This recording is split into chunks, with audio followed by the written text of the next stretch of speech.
سب سے زیادہ تکلیف مجھے وہ تصویر دیکھ کر ایک ہوئی جس میں چھوٹے چھوٹے بچے ہیں، وہ کھیتوں میں چھپے ہوئے ہیں نیچے زمین کے اوپر، ان کا رات ہم نے یہاں گزاری۔ وہ جس انداز سے صلیب کو توڑ کے پھینکا گیا ہے، یہ ایسے ہی ہے کوئی آئے اور ہماری مسجد کے مینار گرا دے تو کیا ہمارے لیے قابل قبول ہوگا؟ تمام مسلمان پاکستانی کہہ رہے ہیں ہمارے ہاں ناجائز ہے، تو پھر کون کہتا ہے جائز ہے؟ یہ لوگ کون ہیں پھر؟ یہ ایک جذباتی ویو آتی ہے، جہالت ہے۔ نیوزی لینڈ میں مسلمانوں کو ذبح کر دیا مسجد کے اندر، تو میں کہوں کہ یہ بھی ٹھیک ہوا نہیں، وہ بھی غلط تھا، یہ بھی غلط ہے۔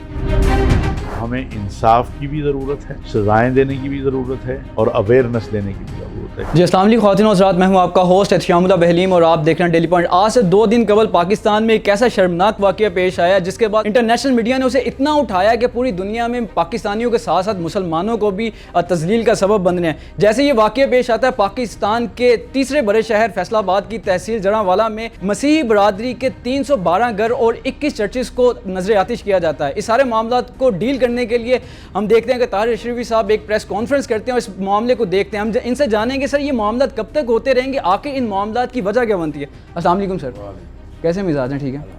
اچھا، فرسٹ آف آل سر، جو پاکستانی پرچم کا سفید کلر تھا اس کو سمجھا جاتا تھا یہ اقلیتوں کی محبت اور ریپریزنٹ کرتا ہے، آپ کو نہیں لگتا کہ اس معاملے کے بعد وہ کلر کہیں نہ کہیں داغدار ہو گیا؟ بسم اللہ الرحمن الرحیم، نحمدہ ونصلی ونسلم علی رسولہ الکریم۔ نہیں، ایسی کوئی بات نہیں ہے۔ یہ واقعہ افسوسناک ہے، بہت قابل مذمت ہے، اس کی مذمت کے لیے الفاظ نہیں ہیں، لیکن حادثات ہوتے رہتے ہیں۔ اس کا مطلب یہ نہیں ہوتا کہ آپ کا گھر جو ہے اگر اس میں کوئی حادثہ ہو گیا ہے تو آپ کا گھر ہی ٹوٹ جائے، یا آپ کا گھر جو ہے وہ، یہ جتنا میرا گھر ہے اتنا ہی کسی بھی مسیحی یا ہندو یا سکھ جو پاکستانی ہے اس کا گھر ہے۔ تو دکھ ہے، افسوس ہے، ہم شرمندہ ہیں بطور بڑے بھائی کے، ہمیں ان کا تحفظ کرنا چاہیے تھا۔ اگر کسی نے قرآن کریم کے اوراق جلائے تھے، قانون موجود ہے، عدالت میں جانا چاہیے تھا، اس کے خلاف پولیس کے پاس جانا چاہیے تھا۔ تحقیقات ہو رہی ہیں، ہمیں امید ہے انشاءاللہ کہ جہاں جس کی کوتاہی ہوگی اس کو ضرور سزا ملے گی، لیکن بالکل میں نہیں سمجھتا کہ کسی بھی غیر مسلم کو جو پاکستان میں رہتا ہے اس بات پہ کوئی اپنے اندر کمزوری پیدا کرنی چاہیے یا اپنے آپ کو کمزور سمجھنا چاہیے۔ وہ اسی طرح کا پاکستان کے شہری ہے جس طرح میں۔ جڑا والا ایک دور ہے فیصل آباد سے، تو کوئی توقع نہیں کرتا تھا اس طرح کے حادثے کی، اور مجھے یہ لگتا ہے کہ جو ہماری پولیس ہے یا انتظامیہ ہے، ہم کچھ واقعات میں یہ بات دیکھ رہے ہیں کہ اس قسم کے جو حادثات ہو جاتے ہیں ان کو کنٹرول کرنے کی جو کیپیسٹی ہے وہ لگتا ہے کہ نہیں ہے ہمارے انتظامیہ اور پولیس کے پاس۔ اس کو بڑھانے کی ضرورت ہے۔ بہرحال جب تحقیقاتی رپورٹ سامنے آئے گی تو پھر اس پہ بات ہوگی۔ طاہر اشرفی صاحب پوری دنیا میں ایک موقف کو لے کے جاتے ہیں کہ ختم نبوت کو ریپریزنٹ کرتے ہیں، ایک جنگ لڑ رہے ہیں، لڑائی لڑ رہے ہیں، اور آپ کے اس جنگ کو آپ نہیں سمجھتے کہ بڑا نقصان پہنچا ہے؟ آپ وہ پہلے متشدد کہا جاتا تھا مسلمانوں کو کہیں تک۔ میں سمجھتا ہوں اس سے وہ جو ہماری کاز ہے، جو ہمارا مطالبہ ہے کہ قرآن کریم کے جلانے کے حوالے سے یا ناموس رسالت کے حوالے سے بلا شبہ اس پر اثر پڑتا ہے جب ہم جا کے دنیا سے کہیں گے کہ آپ ہمارا قرآن کریم جو جلا رہے ہیں ان کے خلاف ایکشن لیں۔ وہ ہمارے سامنے یہ واقعات رکھیں گے، اس سے انکار نہیں کیا جا سکتا۔ اور ہم جو بطور مسلمان آسمانی تمام کتابوں کو مانتے ہیں، مسیحی برادری کی یہ جو مقدس کتابیں ہیں ان کے لیے بہت محترم ہیں، تو صلیب ان کے لیے بڑی محترم ہے۔ جو کچھ ہوا، میں نے کہا کہ یہ اس کے لیے الفاظ نہیں ہیں۔ عبادت گاہوں، انسانوں کے ساتھ، ان کے گھروں کے ساتھ، تو ضرور ہم کمزور ہوئے ہیں اپنے مشن میں اس انداز میں کہ اب جب ہم اپنا مقدمہ لڑنے جا رہے ہیں، تو پہلے تو ہمارے مقدمے میں ہمارے ساتھ یہ ہمارے مسیحی برادری بھی کھڑی تھی، اب بھی کھڑی ہے، ایسی بات نہیں، لیکن بہرحال یہ ایک ایسا واقعہ ہوا ہے کہ جس سے دھچکا ضرور لگا۔ وہ نجران والا وفد جب رسول اللہ کے پاس آتا ہے تو آپ اس میں اپنی مسجد دے دیتے ہیں، تو یہ کون سے مسلمان ہیں؟ وہ کہہ رہے ہیں کہ یہ تو دیکھیں، یہ مسلمان ایسے ہی ہیں کہ کلمہ تو انہوں نے پڑھا ہوا ہے لیکن انہوں نے سیرت مصطفیٰ صلی اللہ علیہ وسلم پڑھی نہیں ہے۔ ہمارے ہاں کردار سازی کا عمل ختم ہو چکا ہے، اللہ ماشاء اللہ ہمارے ہاں خانقاہی نظام ہوتا تھا، وہ ختم ہو چکا ہے تقریباً۔ ویسے ہم 42 سال سے حالت جنگ میں ہیں، غربت بھی ہے، بے روزگاری بھی ہے، اس کی وجہ سے ایک شدت ہمارے رویوں میں آ گئی ہے بہت زیادہ، وہ اوپر سے لے کر نیچے تک ہے، سیاسی بھی، مذہبی بھی، عامت الناس میں بھی۔ لیکن بہرحال یہ کوئی دلیل نہیں ہے جو کچھ ہوا ہے، قابل شرمندگی ہے، قابل افسوس ہے۔ ہم اس پہ اپنے مسیحی بھائیوں سے معافی مانگ سکتے ہیں اور ان سے یہی گزارش کر سکتے ہیں کہ ہم آپ کا جو حق تھا وہ پورا نہیں کر سکے۔ تمام مکتبہ فکر کے کہہ رہے ہیں کہ ہمارے ہاں یہ ناجائز ہے، تمام مسلمان پاکستانی کہہ رہے ہیں ہمارے ہاں ناجائز ہے، تو پھر کون کہتا ہے جائز ہے؟ یہ لوگ کون ہیں پھر؟ نہیں، کوئی بھی جائز نہیں کہتا اس کو، یہ ایک جذباتی ویو آتی ہے، جہالت ہے، دنیا میں ہوتا ہے یہ، لیکن نہیں ہونا چاہیے۔ کوئی جواز نہیں۔ اگر کسی نے نیوزی لینڈ میں مسلمانوں کو ذبح کر دیا مسجد کے اندر تو میں کہوں کہ یہ بھی ٹھیک ہوا نہیں، وہ بھی غلط تھا، یہ بھی غلط ہے۔ اور ہمیں آگے بڑھ کے جو عوام میں کام کرنے کی ضرورت ہے، لوگوں کے رویے ٹھیک کرنے کی ضرورت ہے، لوگوں کے درمیان قربت لانے کی ضرورت ہے، اس نقطے پہ کام کرنے کی ضرورت ہے کہ آپ اپنے دین پہ، میں اپنے دین کے اوپر، لکم دینکم ولی دین، آپ مجھے جینے کا حق دیں، میں آپ کو جینے کا حق۔ سر آپ کیا سمجھتے ہیں کہ اس وقت قوم کو سزا کی ضرورت ہے یا شعور کی ضرورت ہے؟ میں سمجھتا ہوں دونوں کی ضرورت ہے۔ اللہ نے جب قرآن میں حکم دیا اور سیدنا صدیق اکبر رضی اللہ تعالیٰ عنہ نے جو پہلے خلیفہ ہیں مسلمانوں کے، جو خلافت کی بنیاد رکھی، تو اس میں یہ کہا کہ میرے دور میں آج کے بعد طاقتور کمزور ہے اور کمزور طاقتور ہے۔ اللہ نے قرآن میں حکم دیا ان اللہ یأمر بالعدل، تو ہمیں انصاف کی بھی ضرورت ہے، سزائیں دینے کی بھی ضرورت ہے، اور اویئرنس دینے کی بھی ضرورت ہے، شعور کی بھی ضرورت ہے، دونوں ساتھ ساتھ چل رہے ہیں۔ آپ کا اسٹائل تھا کہ جلالی اسٹائل میں بات کرتے تھے، لیکن کل والے واقعے میں دھیمے دھیمے لگ رہے تھے اور آپ کی آنکھیں بھی مرجھائی مرجھائی نظر آ رہی تھی، بشپ حضرات کے پاس بیٹھے تھے، ایکچولی میں آپ کی کیفیت کیا تھی؟ دیکھیں، میں تکلیف تھی اور تکلیف ہے، لیکن سب سے زیادہ تکلیف مجھے وہ تصویر دیکھ کر ایک ہوئی جس میں چھوٹے چھوٹے بچے ہیں، ان کی والدہ ہے، میرا خال والد بھی ہے، میں پوری تصویر بھی نہیں دیکھ سکا۔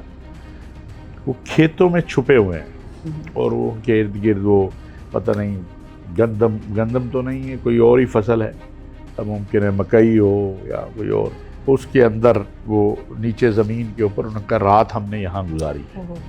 تو میرے آقا علیہ الصلاۃ والسلام نے تو ان کے پاس کوئی بھی آیا اس کو، اور بالخصوص عورت، میرے آقا نے تو ہر کسی کو احترام دیا، اور بیٹی کو تو رحمت میرے آقا نے کہا ہے۔ تو میرے لیے وہ منظر جو ہے، دو منظر میرے لیے بڑے تکلیف دہ ہیں جو جنہوں نے بہت ڈسٹرب کیا ہے۔ ایک وہ جس انداز سے صلیب کو توڑ کے پھینکا گیا ہے، یہ ایسے ہی ہے کوئی آئے اور ہماری مسجد کے مینار گرا دے تو کیا ہمارے لیے قابل قبول ہوگا؟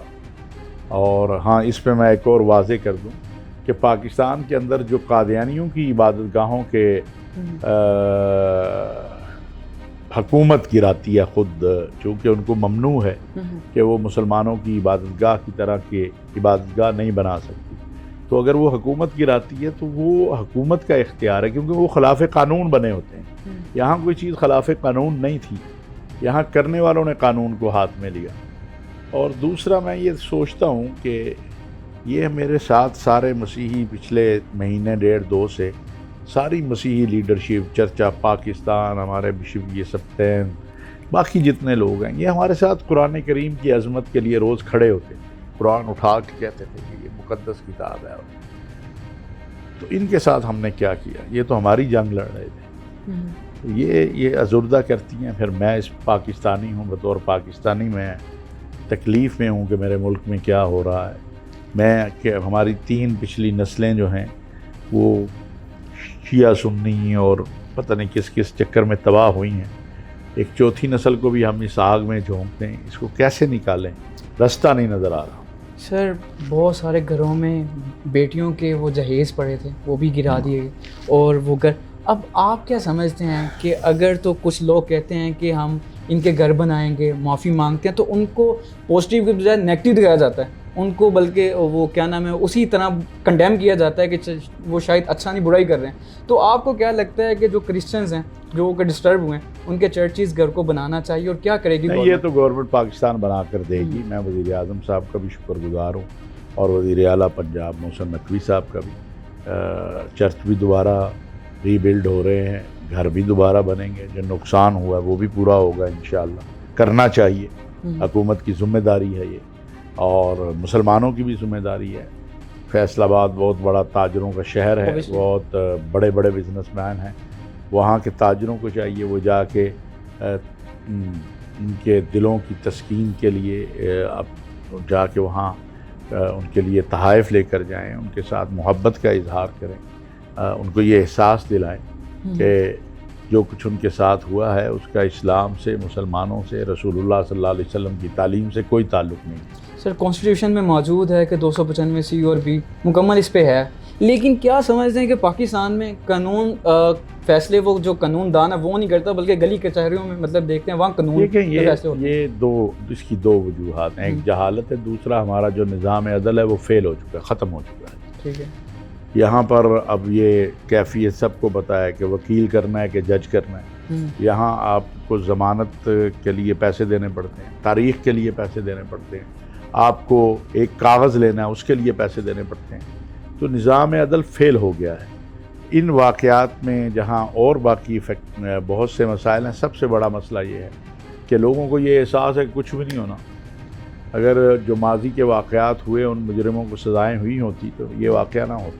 اب مستقبل میں کیا لاہے عمل کرنا چاہیے؟ گجرانوالہ والا واقعہ بھی بڑا وہ دل دکھانے والا تھا, اس پہ بھی انٹرنیشنل میڈیا نے بہت زیادہ BBC وغیرہ. دیکھیے ہمیں خود جو ہے ہمیں خود اس کا ادراک کرنا چاہیے. گراس روٹ لیول پہ جا کے ایک اویئرنیس چلانی چاہیے, کمپین چلائیں, مہم چلائیں. یہ مستقل عمل ہے, ایک دوسرے کو قریب لائیں.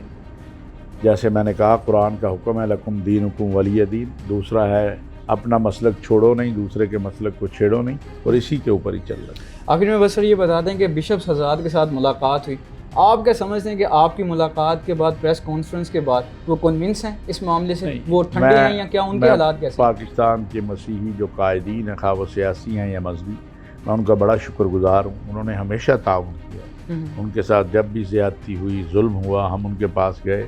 انہوں نے اس پاکستان کو اپنا گھر سمجھا, یہ ان کا گھر ہے, سمجھا کیا ہے. انہوں نے کوئی ایسا کبھی رد عمل نہیں دیا جسے ایک مرتبہ صرف جو یہ ہے آپ کا یہاں لاہور میں یوحنا آباد جب وہاں کو خود کش حملے ہوئے تھے اس وقت ضرور انہوں نے 2 بچے جو تھے وہ جلا دیے, اور اس میں بھی ان کی لیڈرشپ جو تھی انہوں نے کہا کہ جو مجرم ہیں ان کو سزا ہونی چاہیے. تو میں شکر گزار ان سب کا, بالخصوص لاہور کے جو آرچ بشپ ہیں ان کا بھی, اور جو چرچ آف پاکستان ہے ان کا بھی, اسلام آباد کے بشپ صاحب ہیں ان کا بھی, فیصل آباد والے, سب نے ہم سے بہت تعاون کیا. اور انشاءاللہ ہم کل جو ہے وہ جا رہے ہیں پاکستان کے 50 سے زائد مذہبی رہنما وہ جڑانوالہ کل جائیں گے, اور ہم وہاں بھی جا کے جو امن کا پیغام ہے, محبت کا پیغام ہے, رواداری کا پیغام ہے, تو انشاءاللہ دیکھیں. کوئی وزیر اعظم منسٹرز بھی جائیں گے وہاں پہ؟ نہیں, آج بھی میرا خیال ہے ایک منسٹر صاحب وہاں گئے ہوئے تھے. وزیر اعلیٰ بھی جائیں گے پرسوں, وزیر اعظم بھی ممکن ہے. جیسے جیسے آگے بڑھیں گے تو بالکل جانا چاہیے. سر بہت شکریہ آپ کے قیمتی ٹائم کا. طاہر اشرفی صاحب ہمارے ساتھ موجود تھے, جو کہ ہمیشہ ایک ثالثی کا پیغام کے ساتھ ساتھ ایک محبت کا پیغام بھی دیتے ہیں. جہاں یہ دنیا میں ایک ختم نبوت اور قرآن پاک کی تقدس کے لیے ایک جنگ لڑ رہے ہیں, وہیں پہ یہ مسلمانوں کے لیے بھی ایک پیغام دیتے ہیں. طاہر اشرفی صاحب کا بہت شکریہ, انہوں نے اپنا ٹائم دیا قیمتی. اپنے میزبان کو دیجیے اجازت. اللہ نگہبان.